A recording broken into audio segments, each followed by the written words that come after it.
Zone Europe. Bonjour et bienvenue dans Zone Europe sur Sensation, une émission enregistrée au Parlement européen de Bruxelles et réalisée en association avec TV78. Voici le sommaire de ce nouveau numéro. L'eurodéputée Caroline Rouse sera l'invitée de Corentin Alonso, l'occasion d'évoquer son rapport « Plus de poissons dans les mers ». Les pères fondateurs de l'Europe et ceux qui ont contribué à la construction de l'Union européenne. Nous vous parlerons cette semaine de François Mitterrand. Dans notre rubrique « Voyager dans l'assiette », nous vous révélerons les secrets de la babka, une brioche polonaise. Les expressions populaires aussi, coûter très cher, les Français disent coûter un bras. Que dit-on ailleurs? C'est ce que nous verrons à la fin de cette émission. Mais avant, que fait l'Europe dans notre région? Un exemple tout de suite. Zone Europe, l'Europe dans ma région. Depuis 2011, la Transplanisphère coopère avec des équipes artistiques européennes et internationales afin de mener de nombreux projets artistiques et culturels. Pour en parler avec nous, je reçois aujourd'hui Bruno Fressinet, directeur artistique de la Transplanisphère. Bonjour. Bonjour. Alors, à travers les arts de la scène, la Transplanisphère mène de nombreux projets européens autour de plusieurs thématiques. Quelles sont ces thématiques ? Alors, on a un peu deux grands thèmes. On a un thème plutôt qui vient de l'économie, qui est parti de la crise financière de 2008 et qui, depuis, développe tous les enjeux liés à l'économie. Et puis, un autre thème plutôt sur l'identité, sur la relation à l'autre, à l'étranger, et sur l'identité européenne également, qui est en construction. Donc, on travaille vraiment sur ces deux sujets-là principalement. Et pourquoi est-ce qu'ils vous tiennent autant à cœur ? Parce que pour moi, c'est vraiment deux angles de la société, en fait. Enfin, vraiment l'angle social, culturel, identitaire, et puis l'angle économique qui est tellement important. Et puis bon, c'est aussi un passé familial où il y a des économistes dans la famille. Mais vraiment, c'est deux façons d'aborder la société. L'économie, c'est plus technique, c'est plus âpre, alors que l'identité et la culture, c'est plus doux. Mais finalement, avec ces deux composantes, pour moi, on est vraiment dans l'observation du monde dans lequel on vit. Et ça m'intéresse de mettre ça en jeu sur scène par des projets artistiques. Alors la Transplanisphère est soutenue par l'Europe et par Erasmus+, dans ses différents projets. Oui. Le théâtre questionne la société à l'échelle européenne sur les différentes thématiques qui l'animent. Oui. Mais pourquoi le théâtre ? Alors là, c'est tout simplement parce que c'est de là d'où je viens, en fait. C'est ma formation.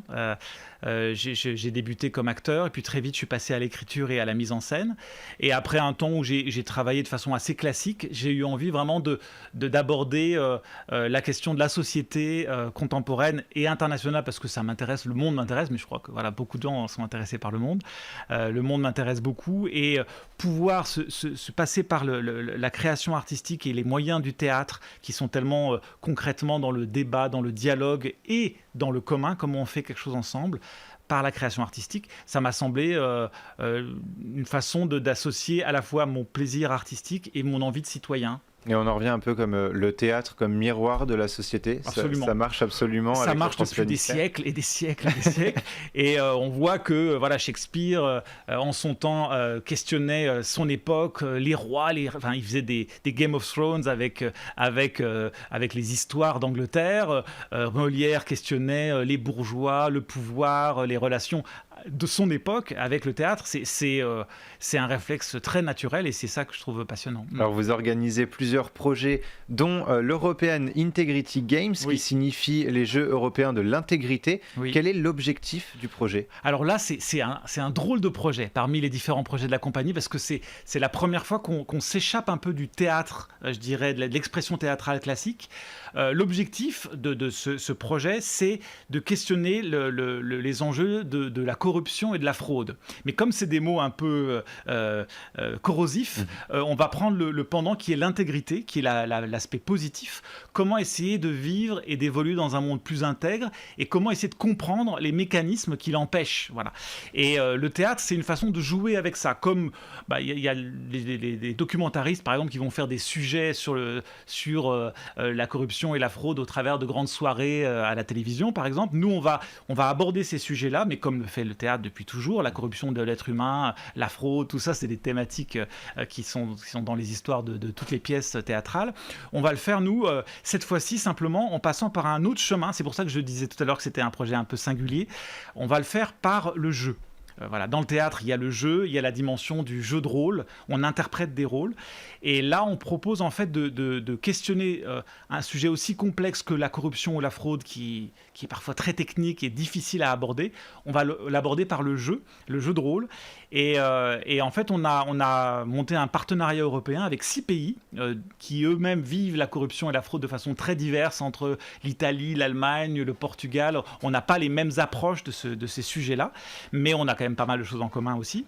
Et on va l'aborder par le jeu. Alors, je pense que ce genre de jeu, vous les connaissez, vous l'avez peut-être déjà fait, c'est un escape game. Oui. En fait, voilà, on va plonger une équipe de joueurs dans une situation avec un maître du jeu, une sorte de metteur en scène, qui va leur proposer de jouer une petite pièce ensemble pour comprendre un sujet de façon, ce qu'on appelle les serious games, enfin un jeu sérieux, voilà, pour à la fois s'amuser mais aussi comprendre un sujet compliqué au travers d'un jeu d'escape game. Et donc les joueurs vont se mettre dans ce jeu-là, vont jouer des rôles et au travers de ça vont apprendre un mécanisme de corruption, par exemple sur les monnaies cryptées, ou bien un mécanisme sur la fraude dans le domaine alimentaire ou dans la politique.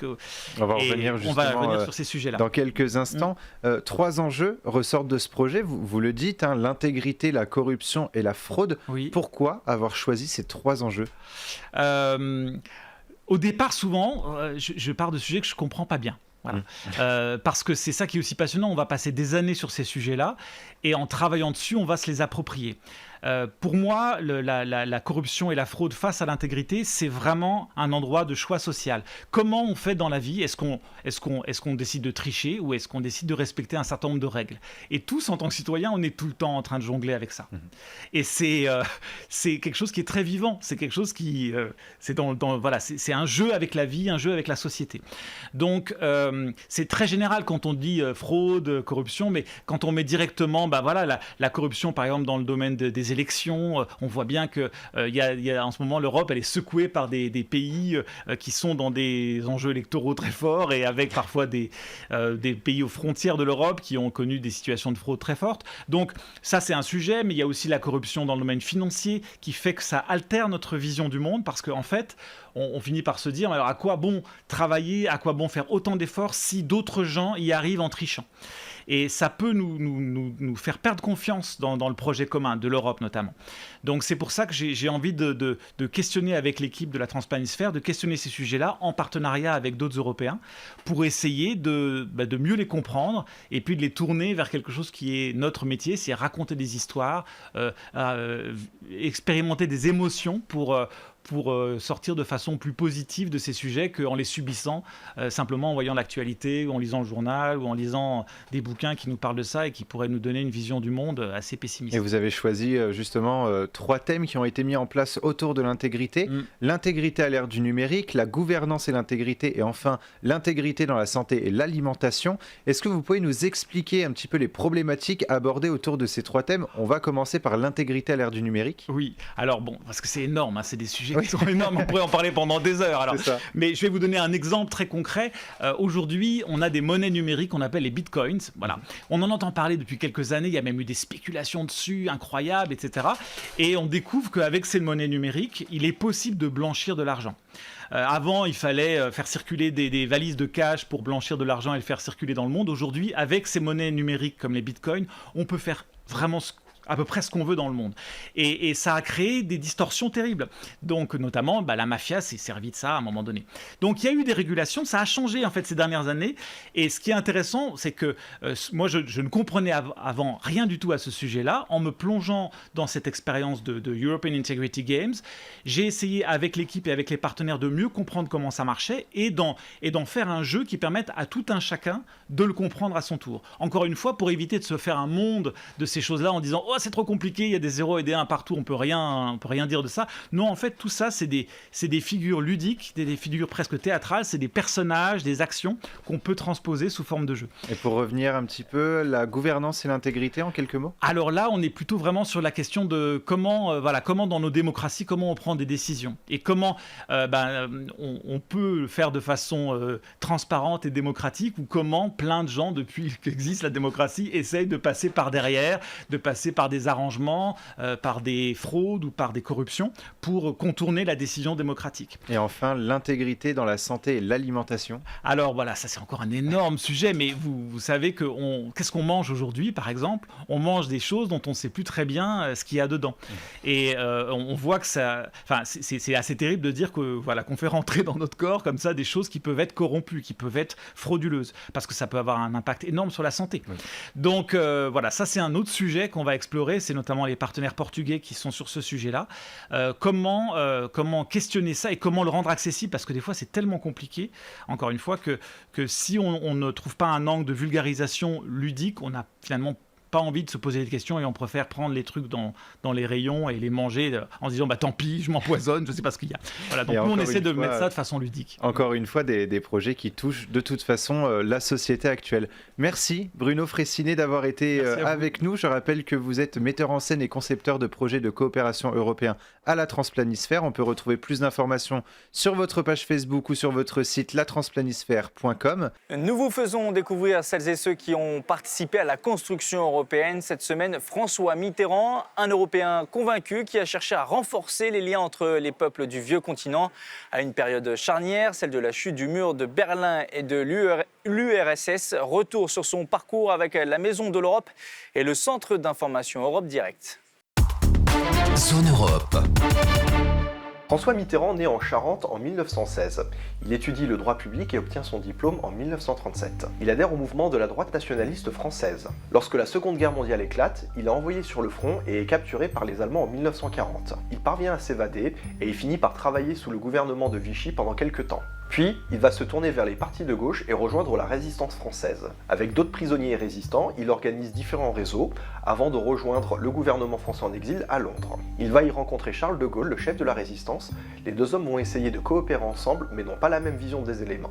Après la guerre, Mitterrand va consolider sa position à gauche en s'opposant à de Gaulle et va devenir le président du Parti socialiste français. Après un premier échec aux élections présidentielles, il devient président de la République française en 1981. Alors qu'il était président, Mitterrand a soutenu l'élargissement de l'Union européenne en permettant notamment l'adhésion de l'Espagne et du Portugal. Partisan d'une intégration européenne plus poussée, il va plaider pour l'adoption de l'acte unique européen qui jettera plus tard les bases du traité de Maastricht. Les deux hommes partageaient les mêmes convictions et le couple franco-allemand a joué un grand rôle dans la réconciliation franco-allemande et l'intégration européenne. Ainsi, ils se sont fortement impliqués dans l'adoption de l'acte unique européen et la préparation du traité de Maastricht. De l'engagement européen de Mitterrand, on peut retenir notamment deux éléments. Le premier élément, c'est la célèbre photo de Mitterrand tenant la main à Helmut Kohl à l'ossuaire de Douaumont. Cette photo permet de mesurer tout le chemin qui a été parcouru depuis la Première Guerre mondiale, de deux pays ennemis qui deviennent amis et qui militent ensemble pour la paix sur un continent qui a pendant été très longtemps ravagé par la guerre. Le deuxième élément marquant est le dernier discours du président Mitterrand au Parlement européen en mai 1995. Il y prononce un discours qui est considéré comme son testament politique européen où il va tout d'abord faire le bilan de son engagement en faveur de l'Union européenne. Deuxièmement, il va aussi alerter sur les dangers d'une remise en cause de l'œuvre accomplie en matière d'intégration européenne en rappelant notamment que le nationalisme, c'est la guerre. Place maintenant à notre invité politique. Corentin Alonso reçoit l'eurodéputée Caroline Rouse. Zone Europe, l'invité politique.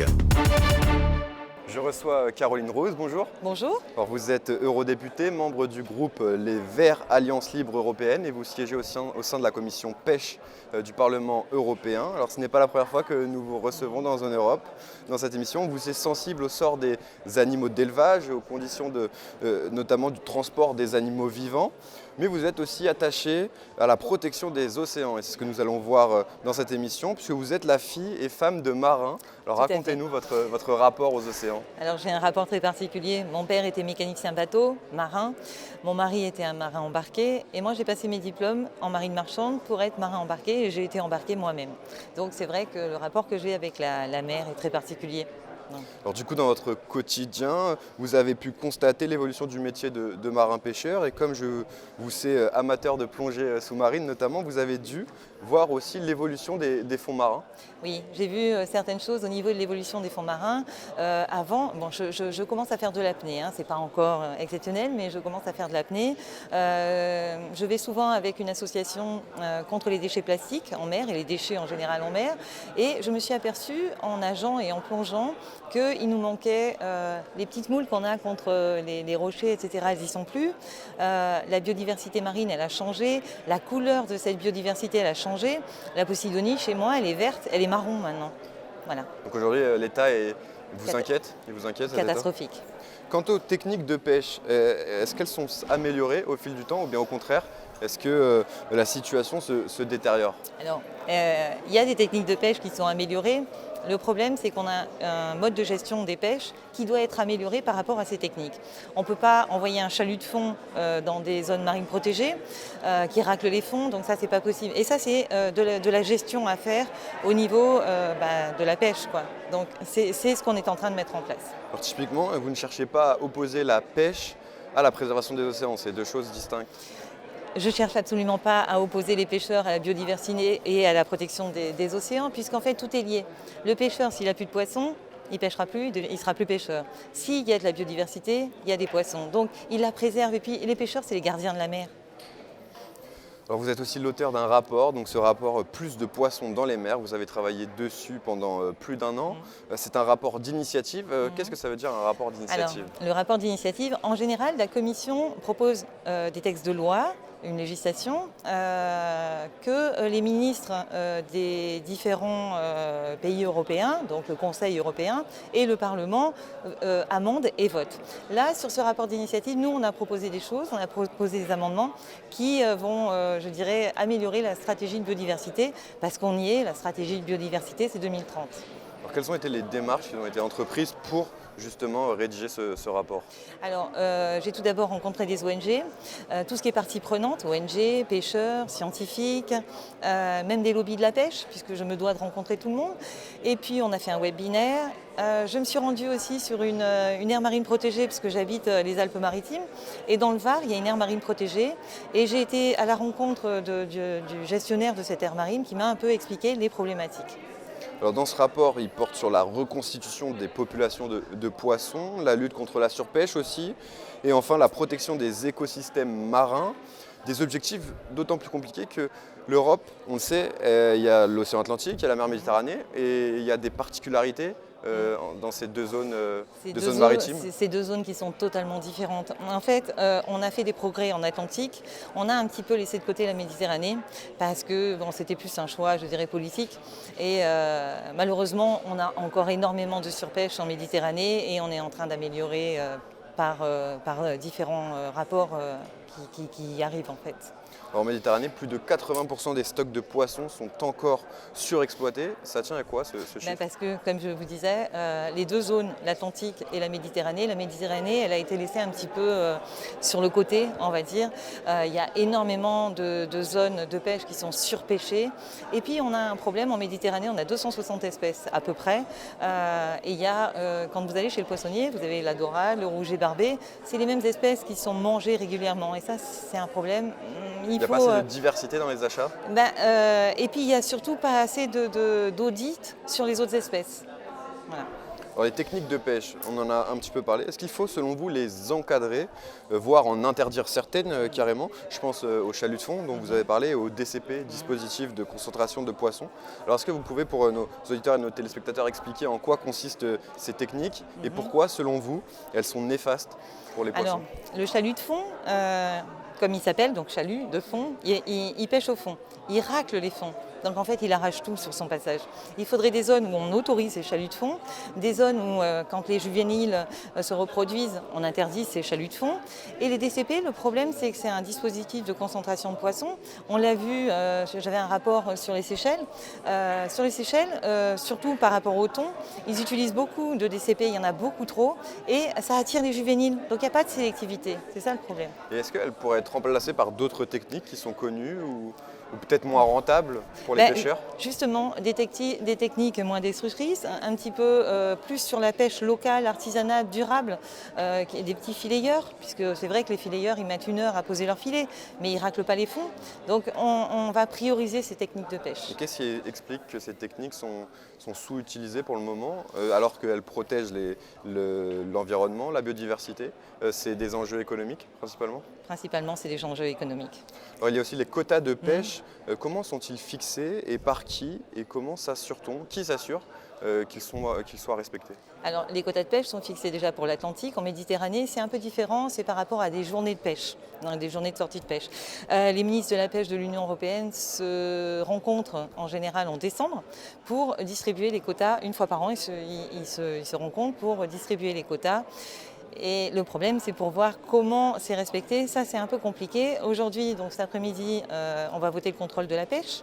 Il y a des critères, justement, sur ces contrôles avec les vidéosurveillances et pour voir tout ce qui est pêché et tout ce qui est respecté. Alors vous préconisez une meilleure information, c'est-à-dire renforcer la connaissance scientifique des populations de poissons. En quoi ça pourrait être avantageux pour toutes ces questions? Alors déjà pour la durabilité de la pêche, le problème c'est qu'aujourd'hui on a les moyens financiers de faire des audits, de faire en sorte que les scientifiques nous rendent des comptes au niveau des espèces, mais on n'a pas assez de scientifiques. Et puis sur les quotas de pêche, il faut tout simplement appliquer la législation.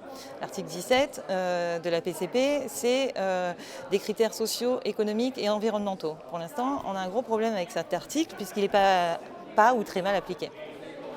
J'aimerais revenir maintenant sur la stratégie biodiversité qui fixe comme objectif que 30% des eaux européennes soient couvertes par des aires marines protégées. Alors ça correspond aux recommandations des scientifiques, mais ça consiste en quoi exactement? On prend 30% des zones dans l'Atlantique ou dans la Méditerranée et on les protège de toute pêche? Non, en fait aujourd'hui on a les zones protégées, les aires marines protégées, elles existent déjà, sauf qu'elles sont juste écrites sur le papier. Elles n'ont aucun plan de gestion. On n'a pas le plan de gestion, donc aujourd'hui on demande 30% d'aires marines protégées, mais 10% d'aires marines protégées fortement protégées, c'est-à-dire avec interdiction de toute pêche dans certaines zones, des patrouilles où moi j'intégrerais même les pêcheurs. Ou des gardes jurés ou des pêcheurs, mais l'intégration des pêcheurs, ils sont partie prenante et puis ils sont sensibles à ça, ils protègent la pêche, ils protègent la biodiversité. C'est une manière de les inclure dans le dispositif sans les pointer du doigt. Ah mais il ne faut pas les pointer du doigt puisqu'ils sont conscients justement qu'il faut préserver la biodiversité pour préserver la pêche. Alors, la protection des fonds marins et la reconstitution des populations de poissons, ce sont deux choses qui sont liées selon vous? Oui, c'est totalement lié parce que dans ma région, j'ai par exemple des nurseries, la Posidonie, où c'est des endroits où les petits se reproduisent.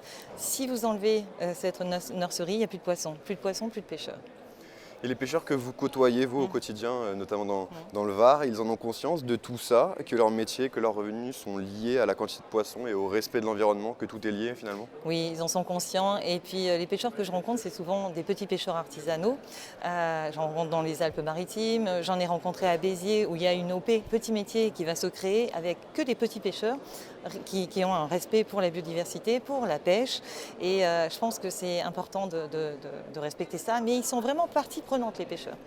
Alors vous êtes exprimé sur le rapport des pêcheurs pour l'avenir qui a été porté par l'eurodéputé portugais Manuel Pizarro. Qu'est-ce qu'il en ressort de ce rapport? Comment peut-on attirer une nouvelle génération vers le secteur de la pêche? Alors, j'aime bien son rapport, c'est un bon rapport. Si vous avez vu les marches pour le climat, vous avez énormément de jeunes qui sont descendus dans la rue parce qu'ils sont sensibles à l'environnement aujourd'hui. Je pense que nos générations et les jeunes d'aujourd'hui sont sensibles à l'environnement et sensibles aux futurs métiers qu'ils feront liés à l'environnement et pour protéger l'environnement. Il faut qu'aujourd'hui, ils vont faire un métier qui a un sens. Donc je pense que ces générations futures, c'est important qu'ils aient justement une visibilité sur la pêche durable et la pêche à long terme, qui va leur assurer justement un futur, et ils sont sensibles à cette attirance pour la pêche durable. Alors dernière question, Caroline Rose, la création du ministère de la Mer, pour vous, c'est une bonne chose? C'est une bonne chose. J'aimerais bien d'ailleurs qu'on me rencontre au ministère de la Mer. Ça fait déjà plusieurs fois que je le demande. Et j'aimerais bien qu'elle me rencontre parce que j'ai plein de choses à lui dire par rapport aux petits pêcheurs. Sur le rapport, justement, vous allez en parler à la ministre Annick Girardin? Et puis sur plusieurs rapports, en fait. J'aimerais bien sur les générations futures, sur la problématique du thon rouge et des quotas de thon rouge, parce que ça, c'est un gros problème. Et je voudrais parler avec elle des aires marines protégées, de tout en général. Et j'aimerais vraiment qu'elle me reçoive. Voilà, beaucoup de sujets à suivre. Merci, Caroline Rose, d'avoir été avec nous dans Zone Europe. Je rappelle que vous êtes eurodéputée, membre du groupe des Verts Alliance Libre Européenne et que vous appartenez à la commission de la pêche au Parlement européen. Merci. C'est un voyage dans l'assiette que je vous invite à présent, direction l'Est de l'Europe, pour vous révéler les secrets de la babka, une brioche polonaise, une brioche revisitée par le pâtissier Benoît Castel. Zone Europe, voyage. Alors, la babka, c'est une brioche qui est fait beaucoup dans l'est dans l'Europe de l'Est en fait. Et c'est une brioche qui est faite souvent à partir de brioches pauvres, à partir d'huile et pas forcément de beurre, et qui était tressée avec une couche de chocolat. Voilà. En 2 mots, est faite très souvent cuite dans un moule. Ou aussi torsadée en rond. Une babka, c'est quoi? C'est une brioche. Donc une brioche. Alors on peut faire très bien une brioche classique. On y met un bon beurre. Puis après, une fois que cette brioche est pétrie et froide, c'est bien de la faire la veille. Donc on l'étale. On y étale dessus un chocolat. Donc bien souvent, c'est du cacao en poudre détendu avec un sirop, la base de la babka, c'est ça. Après, on peut très bien remplacer ce chocolat par de la pâte à tartiner. Ça peut être délicieux, une pâte à tartiner très très bonne. Donc une fois qu'on a étalé cette pâte à tartiner ou ce chocolat sur la brioche, on la roule comme un pain en raisin. Puis on fend en fait au milieu de ce pain, de cette roulade, on donne un coup de couteau et après on tresse en fait cette brioche avec le chocolat. On la tresse en fait comme une tresse classique qu'on met soit dans un moule rectangle ou on peut la mettre aussi en rond dans un cercle, dans un moule à manquer. Ce que j'aime bien, moi, c'est une fois après on la fait pousser, on la cuit. Ce que j'aime assez, c'est que sortie du four, on l'imbibe avec un sirop. Alors après, avec plein d'imagination, on peut faire un sirop à la vanille, on peut faire un sirop nature, un sirop au chocolat. On peut imbiber avec un café. Après, l'imagination, la créativité ne s'arrête plus. Les expressions populaires, coûter très cher. Les Français disent coûter un bras, les Suédois, eux, disent coûter la chemise. Que dit-on ailleurs? Regardez. Zone Europe, expression d'ici et d'ailleurs. En Allemagne, on dit ein Vermögen kosten, ce qui signifie coûter une fortune. Au Royaume-Uni, on dit to cost an arm and a leg, ce qui signifie coûter un bras et une jambe. Les Roumains disent coûter les yeux de la tête. En Espagne, on dit cortar un ojo de la cara. Coûter un œil de la tête. Zone Europe, c'est terminé pour cette semaine. Merci aux équipes techniques du Parlement européen de Bruxelles. Vous pouvez retrouver cette émission en podcast audio et vidéo sur notre site et notre application Radio Sensation et sur TV78. Rendez-vous la semaine prochaine. Bonne soirée à tous. Zone Europe sur Sensation.